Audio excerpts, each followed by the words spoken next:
In the dimly lit corridors of a high-security prison where every clang of metal doors echoes with authority, a trusted officer named Vicky White patrolled her nightly rounds. Her reputation was impeccable.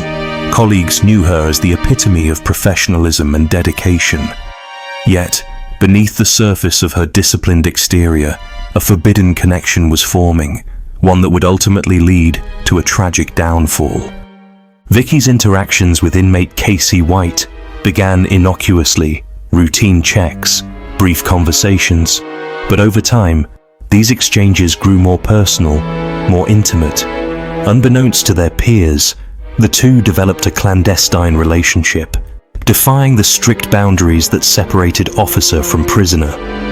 As their bond deepened, Vicky's judgment became clouded. She began to compromise the very principles she once upheld, facilitating privileges for Casey that other inmates could only dream of. Their secret affair thrived in the shadows, hidden from the watchful eyes of the prison administration. But secrets within prison walls have a way of unraveling. When whispers of their illicit relationship reached the ears of fellow officers, Vicky faced an unimaginable dilemma: the fear of exposure, the loss of her career, and the potential legal consequences loomed large. Desperation took hold, leading her down a path from which there would be no return. In a moment of panic and misguided loyalty, Vicky made a fateful decision. Believing that silencing Casey was the only way to protect her secret, she orchestrated a plan to end his life. The prison, once a fortress of order, became the backdrop for a chilling act of betrayal and murder. The aftermath was swift and unforgiving. Investigators uncovered the tangled web of deceit, leading to Vicky's arrest and a trial that captivated the nation.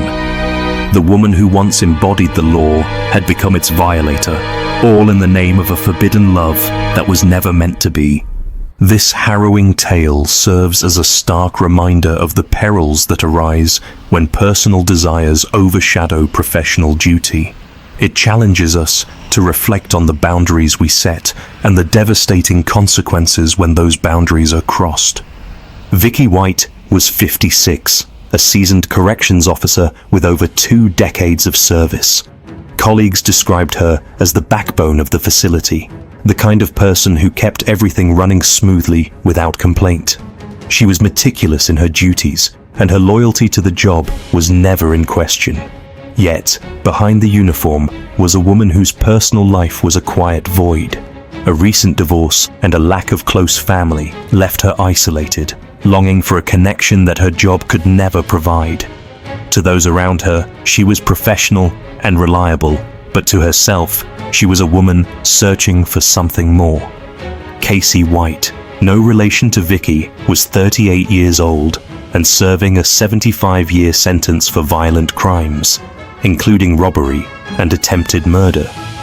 Towering at 6 feet 9 inches, his imposing frame was matched by his reputation: dangerous, manipulative, and charismatic. His time in prison had been marked by frequent clashes with other inmates and guards, but he had a charm that could disarm even the most wary. He was a master manipulator, skilled at identifying vulnerabilities and exploiting them for his gain. It was during a routine escort that Vicky first crossed paths with Casey. He wasn't like the others. There was an edge to him, but also a strange magnetism. Their initial interactions were brief and professional, but something about him lingered in her mind long after the encounters. A polite "thank you" here, a passing compliment there, small moments that began to plant the seeds of a connection. The facility itself was a fortress of control, designed to keep chaos at bay. Cameras monitored every corner, guards patrolled on strict schedules, and the hierarchy was clear. Officers maintained order, and inmates followed the rules. Relationships between guards and prisoners were not just discouraged, they were forbidden. Even the hint of favoritism could lead to disciplinary action or termination. Trust was a fragile currency in this environment, and any breach of protocol was seen as a threat to the delicate balance of power. Every interaction between guards and inmates was scrutinized. A misplaced glance, an unauthorized conversation, anything could raise suspicion. In this world of constant surveillance, even the smallest act of kindness could be misconstrued. The first sign of their connection was subtle. A few extra moments of conversation during inspections, a package delivered to Casey's cell that wasn't on the approved list. Vicky began assigning herself to shifts that overlapped with Casey's schedule, something her colleagues barely noticed, but wasn't a coincidence. Casey, for his part, knew exactly what he was doing. He started leaving little notes in places he knew Vicky would find them, innocuous at first, just expressions of gratitude or compliments. Over time, the notes became more personal, more suggestive, and Vicky, lonely and flattered, didn't resist. Other inmates began to notice. Casey seemed to enjoy privileges others didn't. Extra time in the yard, better food, fewer inspections of his cell. The whispers among the prisoners grew louder, but no one dared report it. After all, Casey was not a man to cross. What started as polite exchanges soon turned into covert communication. Vicky began slipping Casey notes, hidden within mundane items. Books, laundry, or meal trays. These notes, written in shorthand or using coded phrases, became their lifeline. A dangerous way of expressing feelings they couldn't dare say aloud. Casey, ever the manipulator, reciprocated by leaving messages tucked into corners he knew she'd check, inside the seams of uniforms, beneath cleaning supplies. Their words were intimate, but calculated, a shared secret that grew bolder with every exchange. On the rare occasions when Vicky worked late, the two found unsupervised moments in the shadows of the prison. They talked in hushed tones, their conversations a mix of flirtation and confessions. Casey painted himself as misunderstood, a man desperate for redemption, while Vicky shared stories of her isolation and regrets. These stolen moments became the highlight of Vicky's days, pulling her further from reality and deeper into Casey's web. Each meeting blurred the line between duty and desire until the professional boundaries they once maintained were all but erased. Casey began to reap the benefits of their illicit relationship. He received extra privileges, longer phone calls, better meals, and fewer restrictions during inspections. Other guards noticed but dismissed it as minor oversights. However, the prisoners weren't so naive. Whispers started circulating. Why does Casey have it so easy? Why does Officer White spend so much time near his cell? Some inmates even joked about the affair, but their laughter masked real resentment. Vicky knew the risks. If discovered, she could lose everything. Her career, her pension, and her freedom. The thought of public disgrace, her name splashed across headlines, her face on television, kept her awake at night. Casey, on the other hand, thrived on the danger. For him, the stakes were lower. He was already serving a life sentence. Yet he knew that if their secret was exposed, he'd lose Vicky's protection and any advantage he had gained. One of Vicky's colleagues, a sharp-eyed veteran named Officer Daniels, started to notice inconsistencies. Why was Vicky spending so much time near Casey's cell? Why did her routine inspections seem rushed when others weren't around? Daniels approached Vicky casually one day, asking if she needed help with her workload. Vicky's response was quick and defensive, her tone betraying the nerves she tried so hard to conceal. Daniels didn't press further, but the seed of doubt had been planted. During one of their secretive late-night conversations, another inmate caught a few words through the thin prison walls. Though he didn't fully understand what he heard, it was enough to confirm the rumors circulating in the yard. The inmate, known for trading information for favors, considered reporting what he knew, but he also realized the power this secret could give him if used correctly. Casey's demeanor began to shift. No longer content with the small privileges Vicky granted him, he started demanding more. He wanted access to restricted areas, leniency with rules, even plans to escape. "You've already risked so much for me," Casey whispered during one of their clandestine meetings. "Why stop now? You and I could have a life outside these walls." Vicky hesitated, her fear outweighing her feelings. But Casey wasn't the kind to accept no for an answer. His tone turned darker. "If you won't help me, maybe your friends here would like to know how close we've become. Imagine what they'd think." Trapped between her loyalty to Casey and the growing risk of exposure, Vicky felt her world closing in. She couldn't turn back, but moving forward seemed just as perilous. Her once ordered life had become a labyrinth of lies, each step leading her deeper into chaos. It was a quiet night inside the prison, the kind where silence settled heavily over the cold, concrete walls. The fluorescent lights cast long shadows in the corridors, and the hum of distant machinery filled the still air. It was the kind of night when nothing seemed out of place, until everything was. Vicky White had spent the day avoiding eye contact with her colleagues. Her hands shook as she fumbled through her routine tasks, but no one seemed to notice. Inside her head, a storm raged. Fear, guilt, and a growing sense of doom. Casey had pushed her too far with his demands. He wanted more. Escape plans, loyalty, risks she couldn't afford to take. By the time her shift was nearing its end, she was emotionally drained, her mind running in circles. But she couldn't shake the feeling that tonight, something had to give. The murder would occur in a secluded area of the prison, away from the watchful eyes of cameras and guards, a maintenance corridor used infrequently during the night shifts. The dimly lit space was the perfect backdrop for what would unfold, its isolation both a blessing and a curse for Vicky's plan. Vicky stood in the shadows of the corridor, clutching a prison-issued baton in her trembling hands. Casey arrived, his towering figure casting an imposing silhouette in the faint light. He approached her with his usual mix of charm and menace, a smirk playing on his lips as he whispered, "So, are you ready to do this, or are you going to back out?" The tension in the air was suffocating.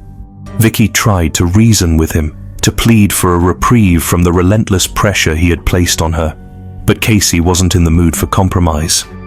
"If you're not with me, Vicky," he growled, "then you're against me." Something inside her snapped. In a flash, she swung the baton with all her strength, the sound of the impact echoing down the empty hall. Casey staggered, his expression shifting from shock to fury as he lunged at her. What followed was a violent struggle, grunts, shouts, and the clatter of the baton hitting the floor. Vicky grabbed the nearest object she could find, a heavy metal wrench from a maintenance cart, and struck him again and again until he crumpled to the ground. The silence that followed was deafening, broken only by Vicky's ragged breathing. Blood pooled on the cold, grey floor, glistening under the flickering fluorescent lights. Casey's massive frame lay motionless, a stark contrast to the chaos that had just unfolded. Vicky stared at her trembling hands, now stained red, as the reality of what she had done began to sink in. Vicky's training as a corrections officer kicked in, her mind racing through potential ways to cover her tracks. She dragged Casey's body to a corner, positioning it in a way that suggested he had attacked her first. She placed the wrench in his hand, smearing her own bloodied fingerprints across its handle to make it look like a struggle. She rehearsed her story in her head. "He came at me. I had no choice. It was self-defense." She even roughed up her own uniform, creating tears and bruises to make her story more believable. After staging the scene, Vicky stumbled back to the main guard station, her face pale and her movements shaky. When she called for help over the radio, her voice was steady but unnervingly flat, a stark contrast to the chaos she had just caused. Colleagues rushed to the scene, finding Vicky standing near the body, her eyes wide and unblinking. "He attacked me," she murmured, her voice cracking. "I didn't have a choice." But something about the scene didn't sit right with the first responders. The angles, the blood splatter, the positioning, it all felt too perfect. The disappearance of Vicky White and Casey White triggered a nationwide manhunt, drawing in multiple law enforcement agencies. Leading the investigation was the U.S. Marshals Service, renowned for their expertise in tracking fugitives. They coordinated with the Lauderdale County Sheriff's Office, where Vicky had been a respected employee, and the FBI, bringing in resources and expertise from across the country. From the outset, investigators faced significant challenges. The escape had been meticulously planned, leaving behind few immediate clues. Vicky's intimate knowledge of law enforcement procedures allowed her to cover their tracks effectively. There were no eyewitnesses to their departure. Surveillance footage showed Vicky escorting Casey out of the facility under the pretense of a court appointment, a ruse that initially raised no alarms. The lack of immediate leads created a daunting starting point for the investigation. As the days passed, investigators began to uncover a trail of evidence that contradicted the initial belief that Vicky had been coerced. Financial records revealed that she had recently sold her home, liquidating assets to fund their escape. Further digging uncovered a storage unit she had rented, containing an assortment of supplies, including firearms and men's clothing, indicating premeditation. Surveillance footage from various locations showed the duo purchasing supplies and paying for services in cash, attempting to remain off the grid. However, a critical breakthrough came when a car wash owner in Evansville, Indiana, reported an abandoned vehicle matching the description of the one linked to the fugitives. This tip led investigators to a nearby motel where they had been hiding. Throughout the investigation, there were false leads that diverted resources. Sightings were reported in multiple states, and some individuals claimed to have interacted with the pair, leading investigators on several detours. Each red herring was meticulously checked, consuming valuable time and manpower. The culmination of the investigation occurred on May 9th, 2022, when law enforcement closed in on Vicky and Casey's location in Evansville. A brief vehicle pursuit ensued, ending when their car crashed. As officers approached, they found Vicky critically injured from a self-inflicted gunshot wound. She succumbed to her injuries shortly thereafter. Casey was apprehended without further incident. Under interrogation, Casey was initially cooperative, providing details of their time on the run. He referred to Vicky as his wife, suggesting a deep personal connection. However, he also portrayed himself as a passive participant in the escape, claiming that Vicky had orchestrated the plan. His demeanor fluctuated between remorse and defiance, at times expressing sorrow over Vicky's death, while also attempting to minimize his culpability. The investigation revealed a complex narrative of a respected officer's fall from grace, manipulated by a convicted felon. It highlighted vulnerabilities within the correctional system and underscored the profound impact of personal relationships on professional responsibilities. The events surrounding Vicky White and Casey White's escape and subsequent capture sent shockwaves across the nation. The legal proceedings that followed were intense and widely publicized, drawing attention to the glaring vulnerabilities within the correctional system. Casey White faced additional charges for his role in the escape, including first-degree escape, unlawful flight, and felony evasion. These added decades to his already lengthy sentence, ensuring he would remain behind bars for the rest of his life. Prosecutors painted him as a manipulative predator who preyed on Vicky's vulnerabilities, using her affection as a tool for his own gain. For Vicky White, the trial was posthumous, conducted in the court of public opinion. Though she had died before facing formal charges, the evidence against her was overwhelming. Financial records, surveillance footage, and Casey's own testimony painted a picture of a calculated plan. The revelation that she had sold her home and cashed out her retirement fund to finance their escape was particularly damning. Public reaction was divided. Many were outraged that someone in Vicky's position could betray her oath and jeopardize public safety. Others expressed sympathy, seeing her as a lonely woman manipulated by a dangerous man. The media frenzy further sensationalized the story, turning it into a cautionary tale that blurred the lines between victim and accomplice. In death, Vicky's fate became a tragic end to a once respected career. Her colleagues were left grappling with the betrayal, struggling to reconcile the person they thought they knew with the actions she had taken. At her funeral, attended by a small circle of friends and family, There was little mention of the events that had led to her demise. Interviews with those who knew Vicky painted a picture of a complex individual. Former co-workers described her as kind but private, someone who rarely opened up about her personal life.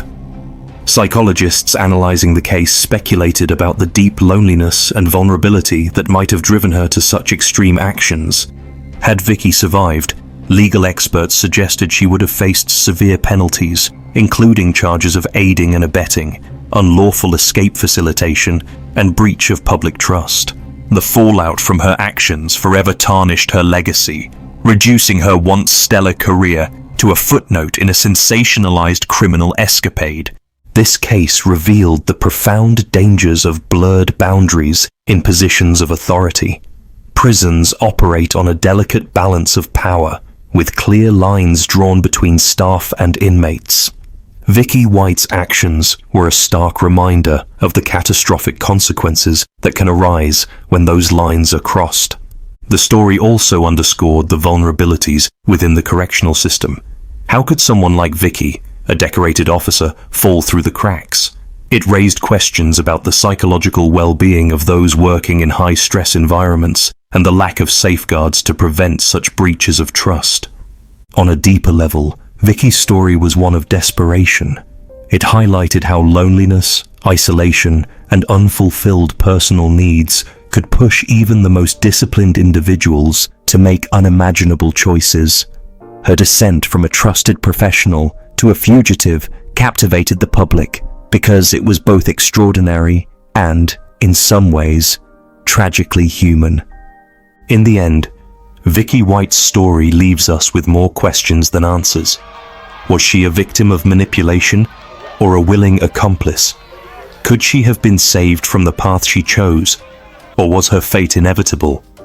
Her actions forever changed the lives of those around her, from the colleagues who once trusted her to the community left grappling with the betrayal of someone in a position of power. The story of Vicky White and Casey White is a chilling reminder of how quickly a life can unravel. From the echoing hallways of a high-security prison to the tense pursuit across state lines, every choice made in secret came with a devastating cost. The once trusted guard, admired for her professionalism, became the architect of her own downfall. A forbidden relationship blurred her judgment, pushing her to cross a line that could never be uncrossed. The line between duty and desire, loyalty and betrayal, became a blur, a dangerous game with no winners. In the end, her choices left a trail of heartbreak and unanswered questions. Was Vicky a woman caught in the web of a manipulative felon, or did she willingly sacrifice everything for a fleeting connection she believed to be love? As you reflect on her story, imagine the weight of her decisions. Would you have risked everything for forbidden love? Would you have been able to walk away? Or would the desperation for connection and escape have pulled you under? Let us know your thoughts in the comments below. Was it love, manipulation, or something far more complicated? If you were captivated by this tragic and haunting tale, don't forget to like, subscribe, and hit the notification bell. Stay tuned for more gripping true crime stories that remind us how thin the line can be between good and evil, trust and betrayal, and ultimately life and death.